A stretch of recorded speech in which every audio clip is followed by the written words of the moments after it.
और Karachi water and sewerage corporation ने बल्दिया town और हब कैनाल के अतराफ कार्रवाइयों में 3 गैर कानूनी हाइड्रेंट्स को मिसमार करके गैर कानूनी कनेक्शंस का खात्मा कर दिया है। इस हवाले से मजीद बात कर लेते हैं, अपने नुमाइंदे से तफसीलात जानेंगे। अभी आपको बता रहे हैं कि Karachi water and sewerage corporation ने बल्दिया टाउन और हब कैनाल के अतराफ कार्रवाइयों में 3 गैर कानूनी हाइड्रेंट्स को मिसमार कर दिया है।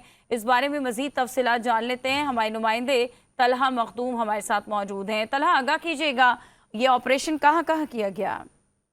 बिल्कुल, कराची वाटर कॉर्पोरेशन की जानिब से बल्दिया टाउन और साउथ कोर्ट के इलाके में जो है वो बड़े ऑपरेशन किए गए हैं, जिसमें 3 गैर कानूनी हाइड्रेंट्स को मसमार किया गया है, जबकि पानी चोरी के लिए हब कैनाल के अतराफ में लगाए गए कनेक्शन को भी मुनक़ता किया गया है। उधर जो तालाब बनाए गए थे उनको जो डेमोलिश किया गया है।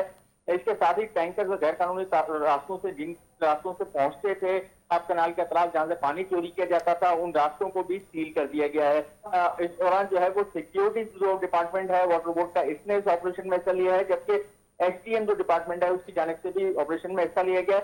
वाटर बोर्ड के तर्जुमान का कहना है कि पानी चोरी किसी सूरत बर्दाश्त नहीं की जाएगी, शहरियों का पानी शहरियों तक जरूर पहुंचाया जाएगा। जी ठीक है, बहुत शुक्रिया आगाह करने के लिए।